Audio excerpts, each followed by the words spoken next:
connaît les écrivains à travers leurs œuvres, mais connaît-on leur univers ? Les romanciers nous entraînent dans leur fiction, mais quelle est leur vie au quotidien ? Ces acteurs contemporains nous livrent un témoignage de notre temps. Mais quels sont leurs sentiments ? Le point littéraire. Nouvelle saison. C'est tous les lundis, 15h, 17h55, sur la radio des auditeurs. Le point littéraire. C'est une émission de littérature. Toute la littérature, ici, tous les genres, sous-genres et types d'écriture se rencontrent. Vous aurez droit à plus de découvertes de livres et d'auteurs. Ici, tous les genres littéraires et textes scientifiques se côtoient.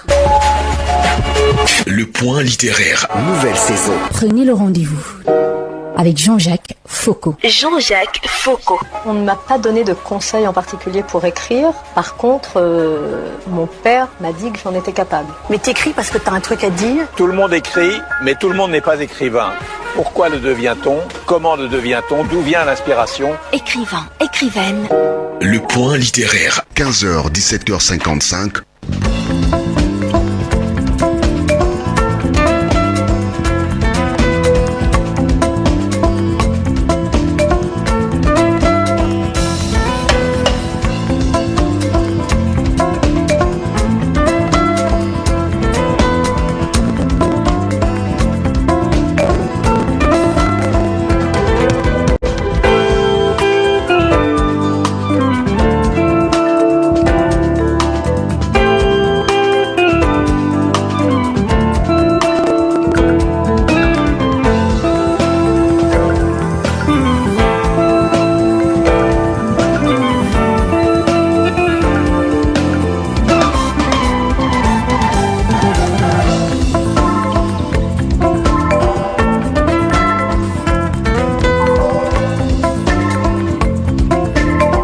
Eh bien, chers auditeurs, ouvrez grand vos oreilles. Le point littéraire revient aujourd'hui avec une invitée dont la plume est une boussole, Paul-Yvonne Mkanda.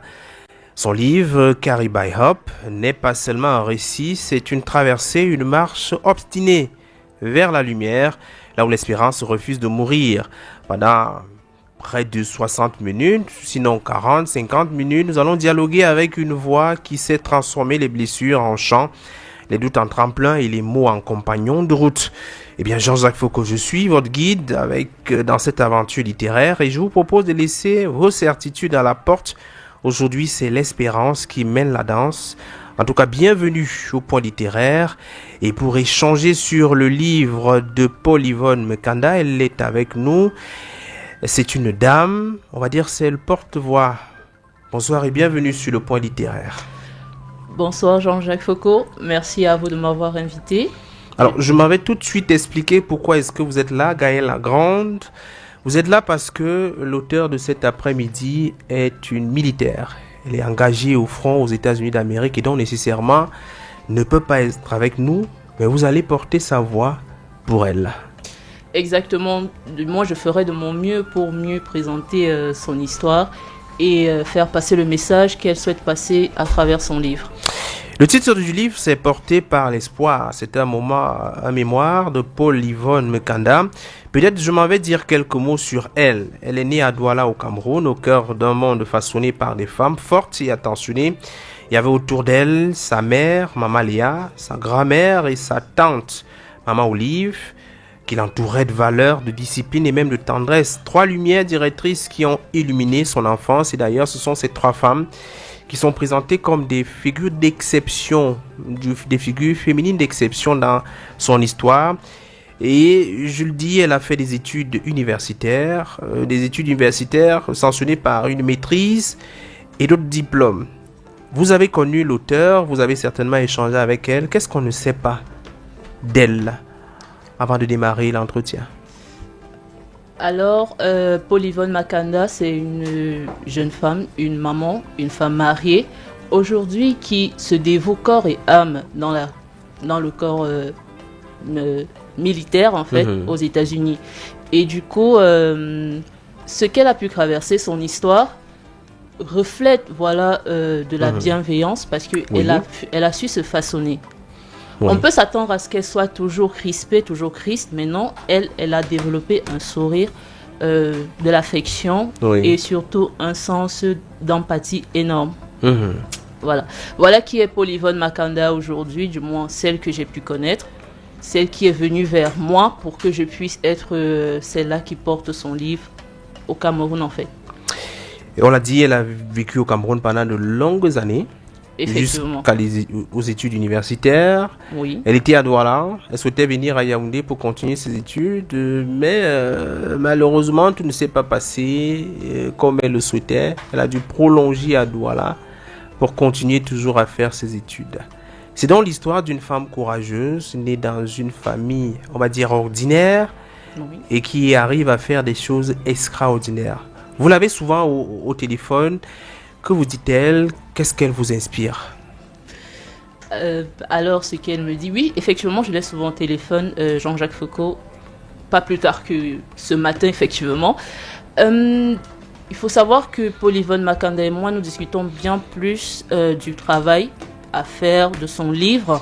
Et à travers cela, je peux également voir la personne qu'elle est. Oui. Aujourd'hui, elle est maman de 2 enfants, en fait, 2 merveilleux enfants. Elle est une femme mariée.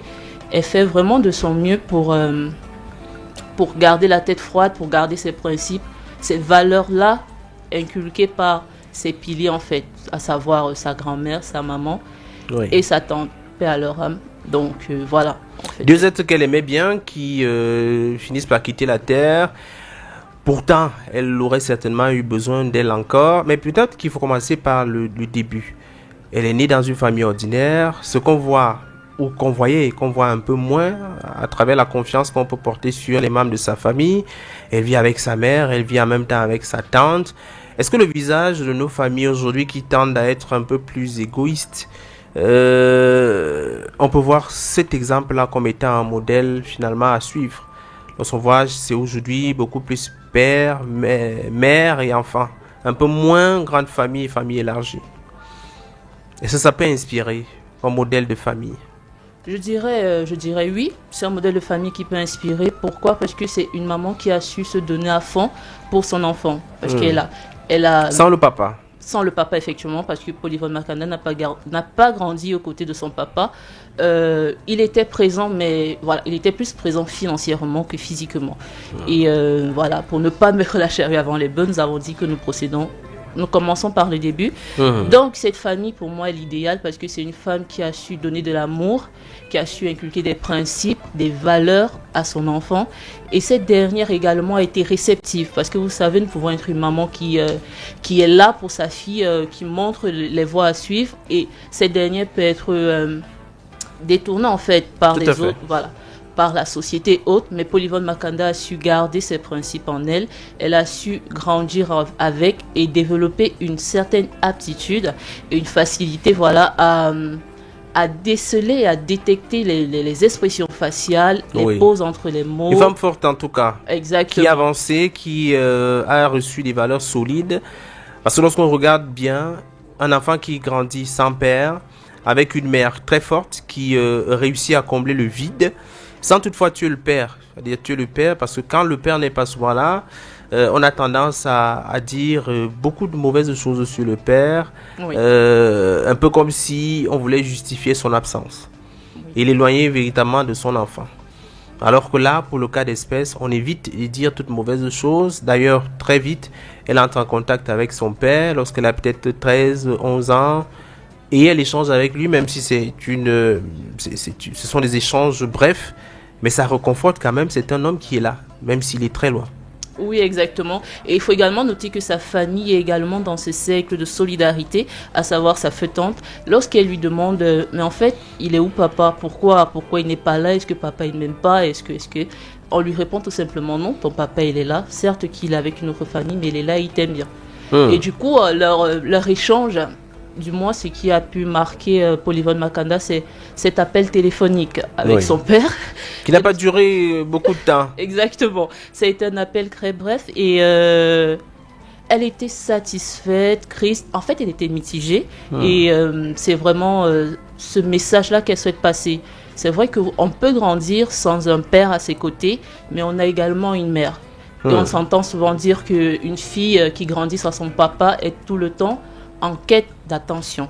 Oui. En quête d'attention. Et il a cherché son papa un peu partout, dans chaque mot, dans chaque geste. Elle aurait peut-être eu besoin d'être avec son père comme ses autres camarades qui, lors des anniversaires, pouvaient prendre des photos. C'est très à la mode ces jours-ci, hein.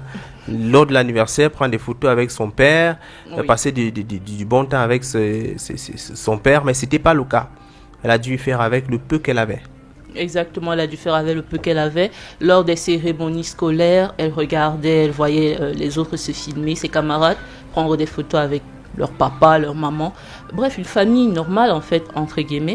Et elle avait que sa tante, sa mère et sa grand-mère, en fait. Oui, il y avait sa grand-mère, hein. Oui, vraiment. Bombo. Oui, celle aimante qui sait garder les petits-fils. Oui. Bon, c'est vrai que là, dans le récit de Paul Yvonne, on ne voit pas que sa grand-mère la gâtait, au contraire, lui inculquait des valeurs fortes, même fondamentales pour la famille. Exactement, sa grand-mère, c'était pas une grand-mère voilà, qui va pousser sa petite fille dans ce sens où la fragilise en fait. Je t'éduque, je te corrige quand il le faut, je t'apprends surtout à prier, parce que vraiment, avant tout, il faut mettre Dieu devant. Oui. Et également, tu dois apprendre sur toi. D'accord. C'est effectivement. Il y avait ce petit rituel, tous les matins, il fallait que sa grand-mère prie avec elle, ou prie sur elle. C'est finalement devenu une seconde nature. Elle grandira avec des valeurs, je vais dire, chrétiennes, qui vont l'aider à évoluer dans sa vie de toujours. Est-ce à dire qu'aujourd'hui, il faut que les parents pensent à éduquer leurs enfants aussi dans ce sens-là? Je pense que le côté spirituel et religieux est vraiment important dans le sens où lorsque on a voilà, cette peur, cette crainte en fait de Dieu, on se sent obligé voilà, de suivre des principes, d'être droit dans ses bottes. Et c'était vraiment un rituel parce que après chaque culte, chaque messe du dimanche, il fallait qu'elle redise en fait peut-être en ses propres mots ce qu'elle a pu entendre, ce que le prêtre a dit. Voilà, et ça égayait en fait son sens d'attention parce qu'elle devenait un peu plus... Même le sens de la synthèse. Combien de parents disent encore ou demandent à leurs enfants au retour du culte, qu'est-ce qu'on a dit là-bas? Très peu, hein? Très peu. Pourtant, c'était un exercice qu'on avait l'habitude de pratiquer lorsque vous alliez à l'église. Au retour, on dit qu'est-ce que le prêtre a dit, qu'est-ce que le pasteur a dit. C'est plus toujours le cas aujourd'hui. Et en fait, moi, j'ai envie de souligner qu'il faut le faire avec de la sincérité. Parce que lorsque vous demandez peut-être à votre enfant qu'est-ce que le pasteur a dit, qu'est-ce que le prêtre a dit, il vous répond... le pasteur a dit, Dieu avait dit, Jésus avait dit, aimez-vous les uns les autres. Tout s'en débarrasser. Voilà, exactement. Et puis ça passe crème. Mais non, en fait, avec Paul Yvonne Makanda, c'était bien plus. C'était vraiment une sorte d'éducation, en fait, une sorte d'école qu'elle devait apprendre. Donc, sa grand-mère a vraiment veillé à ce qu'elle ait ce côté religieux vraiment constant. Avant de se lancer dans son travail aujourd'hui, elle nous a quand même envoyé un petit message que nous allons d'abord prendre. Un tout premier petit message de Paul Yvonne Makanda. Bonsoir, Monsieur Jean-Jacques Foucault. Bonsoir, chers auditeurs. Je suis vraiment heureuse d'être avec vous aujourd'hui. Merci beaucoup pour l'invitation et pour cette belle opportunité de pouvoir partager mon histoire à travers Carried by Hope. C'est un honneur pour moi d'être ici et de pouvoir échanger avec vous. Et peut-être pour la suite, on va lui poser une première question. Qu'est-ce qui l'a motivé à écrire son livre? Les motivations de la rédaction de mon livre. Alors, ma motivation principale, c'était de donner un sens à tout ce que j'ai vécu. Mon parcours n'a pas été facile entre l'absence de mon père, l'immigration, les pertes, les maladies. J'ai traversé beaucoup d'épreuves très tôt. À un moment, j'ai ressenti le besoin de ne plus garder ça pour moi. Écrire est devenu une manière de transformer ma douleur en quelque chose d'utile. Quelque chose qui peut toucher, aider et inspirer. J'ai aussi écrit pour laisser une trace, pour mes enfants, pour les femmes qui traversent des moments difficiles et pour toutes les personnes qui pensent que leur histoire ne compte pas. Carried by Hope, porté par l'espoir, c'est la preuve que même dans les moments les plus sombres, il y a une lumière qui nous porte.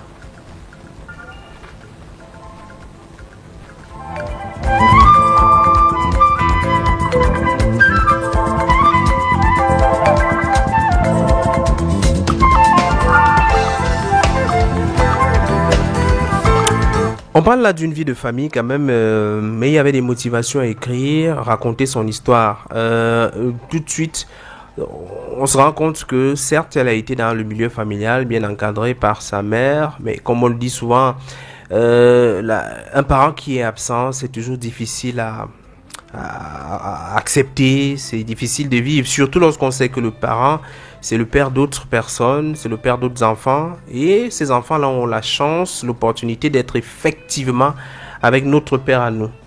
C'est extrêmement difficile de pouvoir affronter cette réalité et de vivre avec. On se pose la question, pourquoi est-ce qu'il ne nous a pas choisi nous et a choisi les autres? Que s'est-il réellement passé? Autant de questions.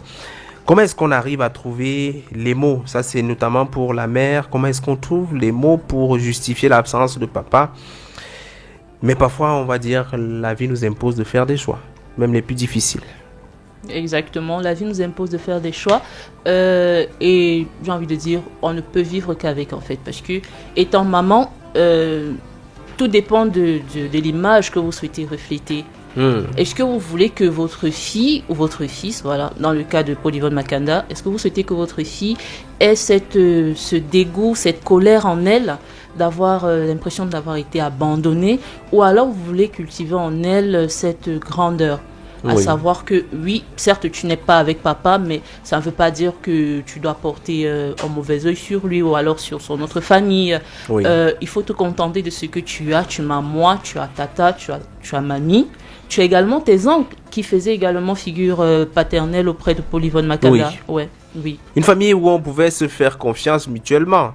Exactement. Et ça, c'est devenu rare aussi, avoir dans la même maison les tantes, les oncles qui s'aiment bien et qui partagent les mêmes valeurs.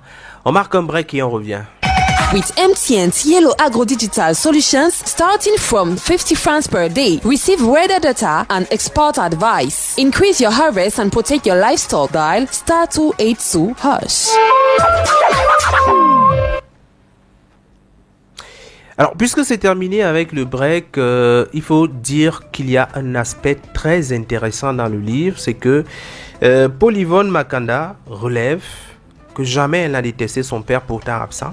Jamais elle n'a eu de la rancœur ou de la rancune à l'égard de son père, qui n'était pourtant pas là. Elle a continué à l'aimer malgré la distance. Malgré la distance et l'absence physique. Oui, il y avait peut-être l'argent, oui, mais il n'était pas physiquement présent. Du tout. C'est exactement pour cela que je disais que tout dépend de l'image que la maman souhaite refléter en fait à l'enfant. Si aujourd'hui, si sa maman voulait exposer toutes ses blessures à elle, lui dire comment elle a souffert, comment son papa était absent et tout, ça n'aurait pas été pareil en fait. Et également, si elle n'avait pas reçu cette éducation remplie d'amour, ça aurait également été autre chose. Oui. Donc elle a eu cette force-là de pouvoir pardonner, de pouvoir avancer, parce qu'il faut se dire, hein, quand on est en colère, quand on envoie une personne, c'est un poids extrêmement lourd pour nous et pour notre cœur. Ce qui peut nous permettre, ce qui peut fragiliser notre avancée et nous causer bien plus de dégâts internes et émotionnels. Peut-être que ça permet d'attirer l'attention à toutes les mamans qui tiennent parfois un discours peu favorable à l'égard d'un papa qui n'est peut-être pas présent. Pas pour dire qu'on encourage les papas à fuir leurs responsabilités ou à disparaître, mais peut-être il est mieux de laisser l'opportunité à l'enfant de se faire sa propre idée sur son père qui est absent, de se faire sa propre idée un peu plus tard sur son parent qui est absent, que de tout de suite orienter le regard de l'enfant. Non, ton papa il nous a abandonnés, ton papa ne t'aime pas, ton papa s'il est ailleurs, il est à d'autres enfants. Et d'ailleurs, je raconte souvent cette anecdote. Lorsque j'étais dans un quartier quand même de Yaoundé, régulièrement au mois de décembre, il y avait une mère célibataire qui appelait toujours le père de son enfant pour lui dire que eh bien, il faut les jouets pour l'enfant. Je suis sûr que les enfants qui sont à la maison là ont déjà les jouets, mon enfant n'a pas encore les jouets. Ça faisait un peu comme s'il y avait comme un affront, d'autant plus qu'elle le faisait devant son enfant. Certainement l'enfant va penser qu'il y a une question de préférence, donc on préfère ses frères qui sont à la maison et qu'on l'aime pas lui qui est à l'extérieur. Donc il faut peut-être faire attention quant au discours qu'on tient devant les enfants. La preuve, c'est que un peu plus tard, le livre nous apprendra que c'est par son père, c'est par l'entremise de son père qu'elle ira aux États-Unis d'Amérique. Oui. Ça veut dire que le père n'était peut-être pas présent physiquement, mais le père suivait attentivement l'éducation de sa fille. Exactement. Au point où, au bon moment, il a su présenter une opportunité à cette dernière pour qu'elle aille se chercher dans un autre espace, parce que là, elle avait déjà sa maîtrise. Et c'est pas toujours évident au Cameroun de s'en sortir. Je dis pas qu'on s'en sort pas, on peut s'en sortir, mais peut-être s'il fallait aller dans un autre environnement. Et là, elle atterrit à Houston directement. Exactement, c'est grâce à son papa qu'elle a cette opportunité-là de découvrir d'autres cieux. Il faut également relever que dans le livre, bien avant cela, elle se sentait attirée par autre chose, par quelque chose de nouveau en fait, qu'elle voulait essayer. Et c'était l'occasion parfaite, et surtout qu'elle a été encouragée par sa maman à saisir l'opportunité. Donc, elle se rend aux États-Unis dans une école à Houston, oui, où elle suit des cours de langue pendant 3 mois. Oui. Elle s'y retrouve avec $100 en poche. Voilà. Et une valise et une tête pleine de rêves. Elle se dit, voilà, ça y est, c'est mon moment, j'y suis, il faut que je fonce. Elle est vraiment préparée, mais la réalité la rattrape très vite, effectivement. L'Eldorado, ce n'est pas toujours ce qu'on pense. Elle se retrouve dans un environnement qu'elle ne connaît pas. Oui. Sans sa tante, sans sa mère, qui étaient des véritables piliers pour elle. Exactement. Il faut apprendre à se débrouiller tout seul. C'est parfois le cas de plusieurs jeunes qui décident de prendre la route peut-être pour aller au Canada, puisque c'est la destination préférée ces derniers temps. Oui. Là-bas, on côtoie les réalités et elle se retrouve jusqu'à ce que ses papiers sont périmés, ne sont plus valables. Il faut survivre dans cet environnement difficile. Et c'est pas une chose aisée. Du tout. Vous vous retrouvez loin de votre famille, loin de vos proches, personne à qui vous pouvez vous agresser en votre dialecte, personne qui vous connaissent réellement. Vous vous retrouvez dans cette situation, dans cet état de précarité. Vos papiers, sont expirés, la date expirée, exactement. Vous appelez papa pour dire que voilà, et il vous fait comprendre clairement que non, ma chère Paul-Yvonne Makanda, la vie n'est pas comme ça. Tu es une grande fille, il faut que tu te débrouilles. Exactement, tu es une grande fille, il faut que tu te débrouilles. Mais qu'est-ce que vous faites?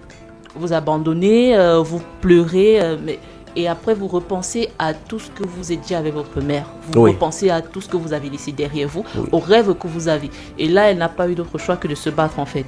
Oui. Elle s'est fait héberger par des camarades. Elle a travaillé dans un salon de coiffure. Voilà, elle s'est battue comme elle pouvait. Pourquoi? Parce qu'elle n'était pas vraiment préparée. Parce qu'elle ne savait pas, ni son papa, ni ses conseillers, ni... personne en fait lui avait dit que pour faire le doctorat, pour passer le doctorat, il fallait effectivement avoir un certain diplôme. Oui. Et là, elle ne pouvait plus le faire. Elle n'avait plus... Que faire en fait? Vous vous retrouvez désemparée. C'était vraiment son cas et c'était très difficile pour elle en fait, oui. Il faut foncer. C'est même d'ailleurs ça qui donne sens au mot aventure.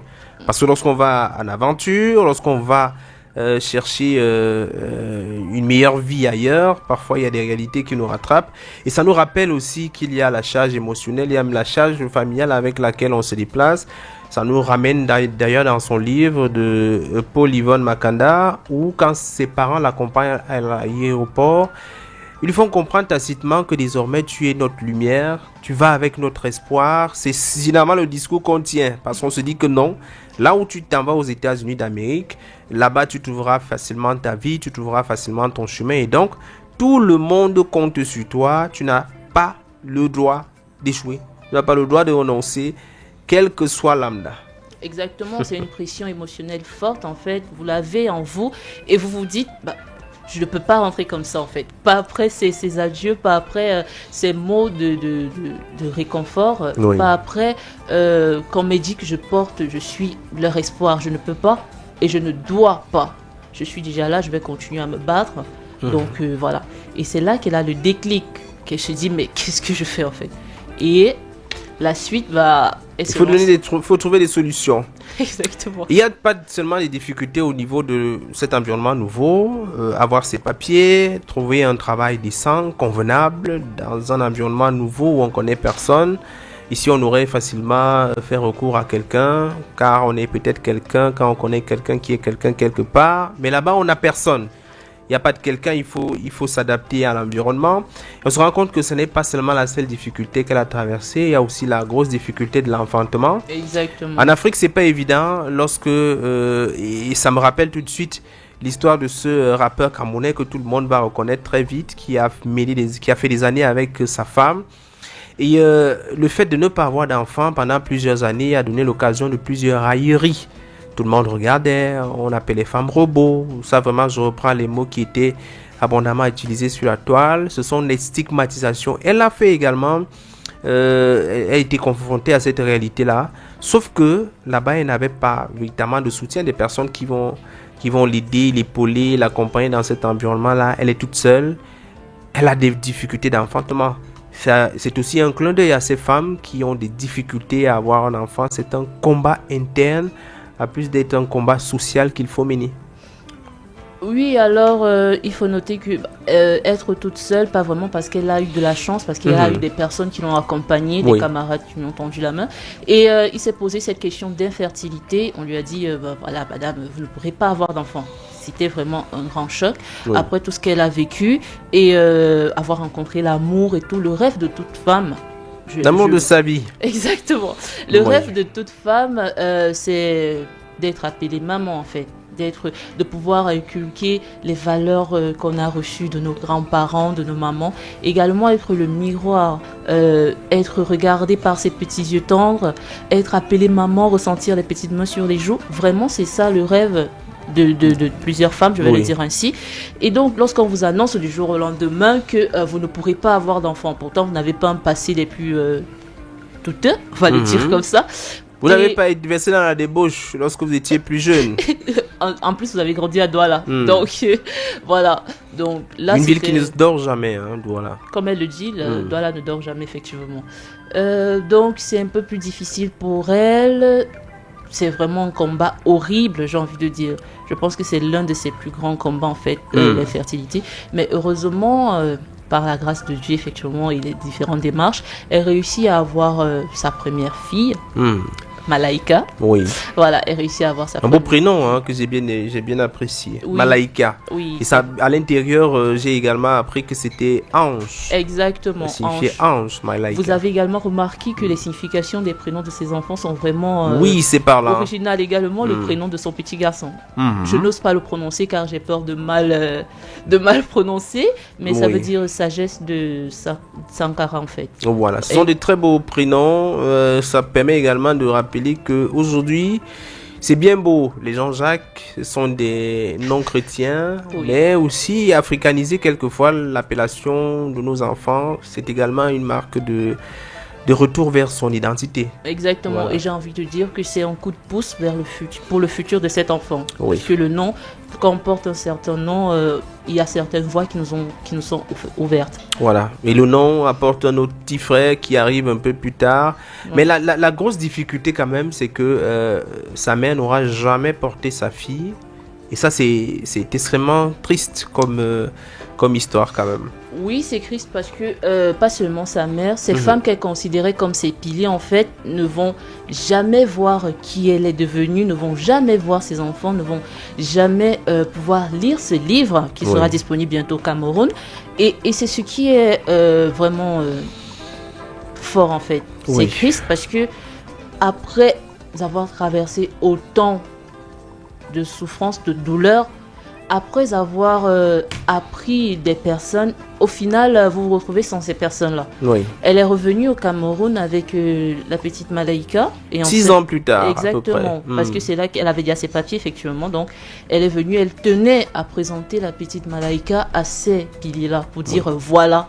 Une autre image forte, elle est descendue de l'avion, elle est directement allée au cimetière voir la tombe de ces deux femmes qui étaient des piliers pour elle. Exactement. Et avant même, il faut voir que la rencontre avec son papa, et là, elle montre effectivement que c'est bon, je t'ai pardonné en fait. Pas besoin que tu t'excuses, pas besoin que tu fasses un long discours, c'est bon. Moi, je décide d'avancer et je ne veux pas garder cette rancune en moi. Voilà. Donc. C'est une épreuve difficile qu'elle réussit à surmonter.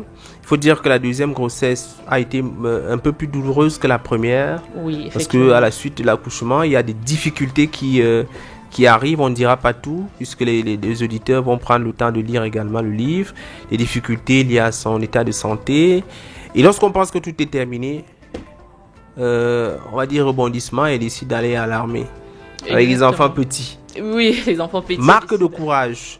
Les marques de courage. S'engager dans l'armée, c'était assez difficile d'y penser sur le moment. Son conjoint ne comprend pas très bien son choix, mais l'accompagne. Oui. Voilà, d'où la nécessité d'avoir parfois un homme. Bon partenaire. Voilà. Le bon partenaire. Le bon partenaire. Exactement. Parce que si on s'engage avec un homme qui ne peut pas accepter généralement ses décisions, ou bien c'était un rêve. Elle voulait aller à l'armée. Oui. Et son partenaire a dit ok, d'accord, tu peux y aller. Ne t'inquiète pas pour les enfants, je suis là. Nous allons t'accompagner tous les trois pour atteindre ce but. Et également dans l'armée, elle fait encore face à une autre épreuve, son genou en fait. Oui. Donc oui, mais elle réussit quand même parce qu'elle retrouve dans l'armée des épaules sur lesquelles s'appuyer, des mains tendues également. Il faut comprendre que c'est pas évident. La formation militaire, c'est généralement des formations. Et d'ailleurs, elle le dit dans le livre, ce sont des épreuves qui peuvent vous briser totalement sur le plan psychologique. Oui. Vous pouvez abandonner la formation en cours de chemin, mais non. C'est une femme camerounaise. Elle est allée jusqu'au bout de sa formation. Elle a parcouru les épreuves, courses d'obstacles et tout ce qui va avec. La rigueur des formations militaires qu'on peut connaître. Mais, comme on dit, les Camerounais, ce sont des véritables guerriers et guerrières. Et elle va jusqu'au bout. Exactement. Je pense que Paul-Yvonne Makanda porte parfaitement le titre de lionne parce qu'elle arrive à traverser toutes ces épreuves avec un genou cassé. Et d'ailleurs, comme elle le mentionne dans son livre, son supérieur lui dit je ne m'attendais pas à ce que tu réussisses en fait. Mais dis donc, voilà, tu es forte. Et il faut le dire parce que son livre, c'est vraiment, il porte très bien son titre, porté par l'espoir. Une fois que vous espérez, que vous avez foi et que vous avez des principes et un rêve que vous vous fixez, tout est possible. Peu importe les difficultés que vous traversez, vous pouvez atteindre votre objectif. Vous pouvez le faire. On se rend bien compte que c'est une histoire avec beaucoup de douleur et même de tristesse. Ce qu'on va chercher à savoir, c'est passer la parole à elle, évidemment, pour savoir si le fait d'avoir écrit a été un chemin facile et surtout une thérapie lui permettant d'exorciser toutes ces douleurs, toutes ces difficultés qu'elle a eu à rencontrer. Est-ce que l'écriture a été une thérapie pour moi? Oui, profondément. Écrire ce livre a été une véritable thérapie pour moi. Ça m'a obligé à revisiter des blessures que j'avais parfois enfuies, notamment le fait d'avoir grandi sans la présence de mon père à mes côtés, mais aussi toutes les autres épreuves de ma vie. Ça n'a pas toujours été facile. Il y a eu des moments où écrire me faisait pleurer, où je revivais certaines douleurs, mais en même temps, ça m'a libéré. J'ai pu mettre des mots sur ce que je ressentais, comprendre mon parcours et surtout me réconcilier avec certaines parties de mon histoire. Aujourd'hui, je peux dire que l'écriture ne m'a pas seulement aidé à guérir, elle m'a également aidé à me reconstruire.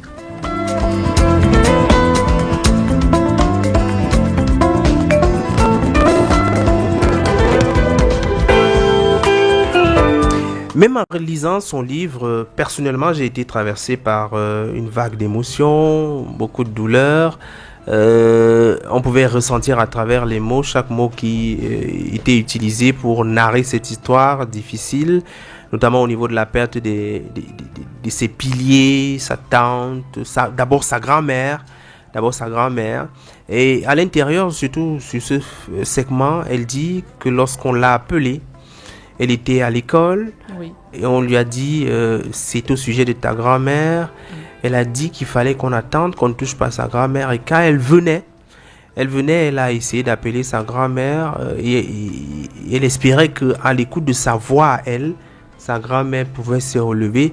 Vous comprenez le lien très fort qu'une petite fille a tissé avec sa grand-mère au point de penser que vraiment l'amour là peut transcender la mort. Exactement. Et il faut noter que pendant cette période, la période de décès de sa grand-mère, elle vit sa première relation amoureuse. Donc, des émotions mélangées et heureusement qu'elle a ses deux amis avec elle. Du coup, sa maman l'appelle pour lui dire Leslie, comme on l'appelle communément et familièrement. Donc, Leslie, maman, c'est au sujet de ta grand-mère. Du coup, le ton de la voix, vu qu'elle a appris cela en fait analyser chaque ton, chaque mot, chaque pause. Donc, elle se dit, elle dit à sa maman, non, si c'est mamie, si c'est Mbombo, je souhaite qu'on ne touche pas son corps. Attendez, j'arrive. Oui. Du coup, elle arrive à la maison pleine d'espoir et un peu naïve, je vais le dire, en se disant qu'il suffit juste que j'appelle, il suffit juste qu'elle écoute le son de ma voix, elle va se relever. Oui. En arrivant, il y a du monde à la maison, ce qui, c'est quand même un coup de pression en fait. Une approche à la réalité que dont effectivement Mbombo n'est plus. Oui, ce qu'on m'a dit est une réalité. Exactement. Mbombo n'est plus, mais elle avait son idée en tête. Je lui parle, elle pourra peut-être que je pourrais, autant de peut-être, mais malheureusement, Mbombo était vraiment parti et... il va plus se relever. Exactement. Un côté candide de l'enfant, elle souhaite voir sa grand-mère se relever.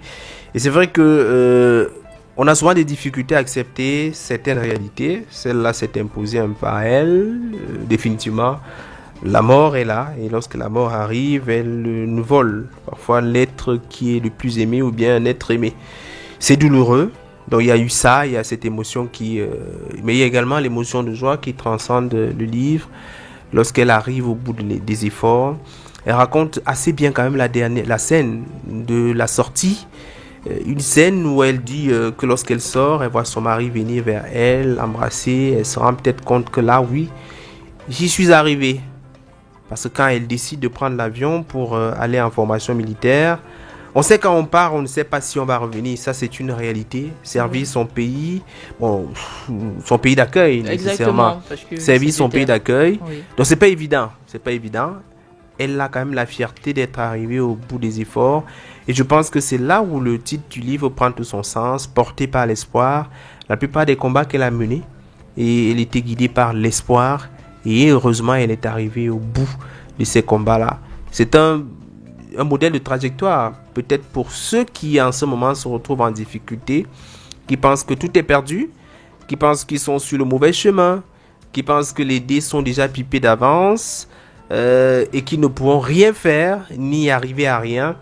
C'est un peu, en toile de fond, le message qu'on peut quand même retenir au regard de l'histoire, au départ triste, mais qui aboutit à quelque chose de plus gai, de plus joyeux, de plus heureux.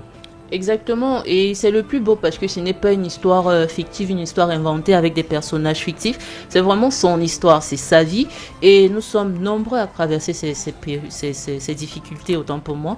Donc nous avons tous déjà perdu un membre cher. Comment se relever après un deuil d'un membre cher? Comment on fait ça? Comment on fait? Comment ne plus entendre son rire, ses paroles? On tient debout malgré nous. Oui. On ne perd pas quand même la joie de vivre. On doit continuer à vivre. Il y a également sa situation après l'accouchement du petit, son genou cassé. Elle a énormément vécu des difficultés en fait. À un moment, on peut se dire que, mais attends, à elle seule, tout cela est... quand même, il faut doser. Mais non, c'est vraiment sa vie. Et le plus beau, c'est qu'elle a réussi à se relever. Oui, elle a cultivé cet esprit-là de résilience, de foi et de confiance en elle. Parce que si vous n'avez pas confiance en vous, en vos principes, en qui vous êtes, vous ne pouvez pas. Il y a quand même un segment également de son histoire où elle dit que les débuts, c'était pas facile. Tu as ton enfant qui est né. Ton enfant, généralement, la première naissance, c'est soit la mère qui vient vous assister pour vous montrer les ficelles, comment ça se passe, comment il faut tenir un enfant, comment réagir lorsqu'un enfant fait ci ou ça. Oui. Mais non, votre mère n'est pas là. Vous devez vous débrouiller seul, vous devez apprendre de vous-même. C'est pas souvent évident, surtout lorsque vous avez regardé comment les femmes au début à la première naissance se comportent. Vraiment, on est surprotectrice, mais on pose des actes ou des gestes qui sont maladroits en pensant bien faire, simplement parce qu'on n'a pas appris de quelqu'un de plus averti, de plus expérimenté. Vous savez, Jean-Jacques Foucault, nous sommes africains. Nous sommes camerounais, donc nous avons cette tradition, voilà, d'être accompagnés par nos mamans. Lorsqu'on accouche, on a besoin de notre maman déjà pour des massages. Oui, qui va faire de l'eau chaude. Voilà, exactement. Voilà. qui va nous faire de l'eau chaude, qui va nous dire comment tenir le bébé quand on lui donne le sein, qui va nous dire comment l'habiller, parce que c'est un bébé, qui va nous dire, qui va également nous accompagner spirituellement. Lorsque nous sommes jeunes mamans, on a besoin de cela en fait. Mais elle, non seulement elle n'a pas sa maman, mais en plus, elle n'est même pas proche de sa famille. Donc, elle se retrouve toute seule face à cela et une fois de plus, elle ne peut compter que sur elle. Oui. Donc, c'est pas évident. Alors peut-être on va donner à nouveau la parole pour savoir quel est le message que Paul Yvonne Makanda a à transmettre au-delà de ses écrits. Le message que je veux transmettre est simple, mais également puissant. Peu importe d'où vous venez, ce que vous avez traversé, votre histoire a de la valeur et votre vie peut être transformée. Je veux dire aux gens de ne pas abandonner, même quand tout semble perdu. Il y a des saisons dans la vie où on a l'impression de tomber, mais en réalité, on est en train d'être préparé pour quelque chose de plus grand. Je veux aussi rappeler l'importance de la foi, de la résilience et de l'amour, surtout envers soi-même. Et enfin, je veux que chaque personne qui lit ce livre comprenne ceci. Tu n'es pas défini par tes blessures, mais par la manière dont tu choisis de te relever à chaque fois.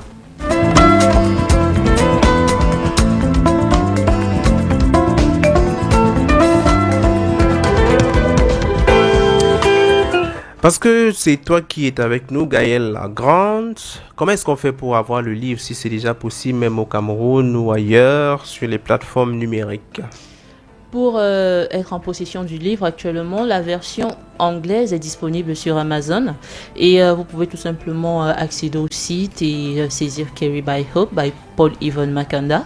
Actuellement, nous sommes en collaboration avec une maison d'édition camerounaise, à savoir Les Grillons, qui s'occupe déjà de la traduction, de la relecture et également va faire l'édition en fait, voilà. Oui. Donc ce sera son producteur, je vais dire son éditeur camerounais. Exactement. Nous sommes avec un éditeur camerounais qui s'occupe de cela et bientôt le livre sera disponible déjà de façon physique et également sur les plateformes parce que nous allons également mettre la version française sur Amazon et bien d'autres sites.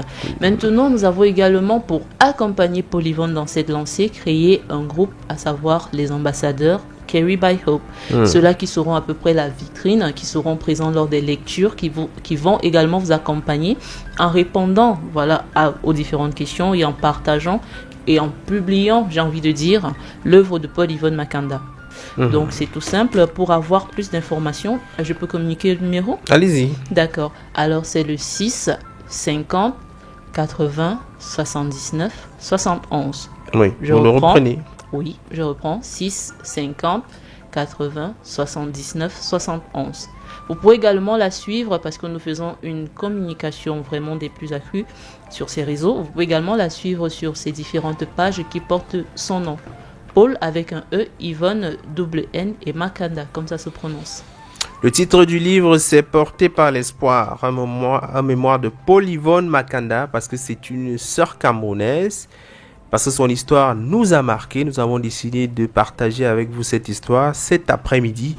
Ce qui est sûr, c'est que lorsqu'elle sera de retour du travail, dites-lui, Gaëlle, que les Camerounais l'aiment bien, que les Camerounais sont fiers, parce que chaque fois qu'on trouve un Camerounais quelque part, il y a même des endroits où on pense qu'on ne va pas trouver les Camerounais, mais les Camerounais sont partout.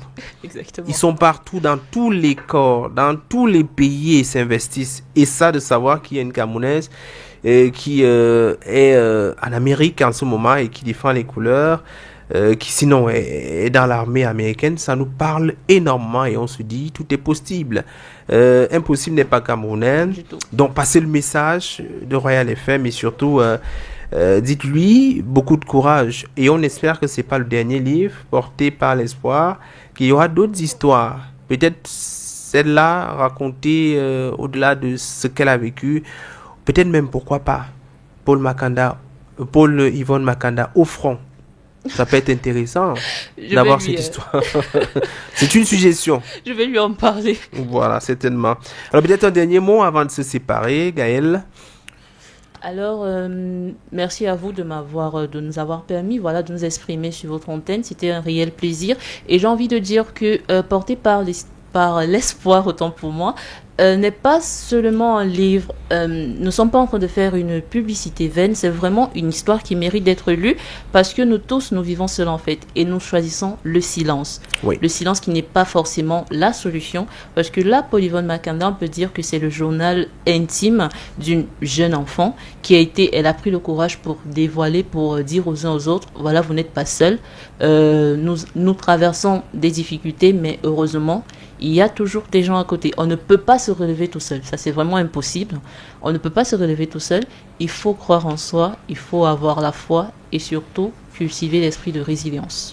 Quoi dire de plus, mesdames et messieurs? La suite, c'est dans quelques minutes. Madame, merci.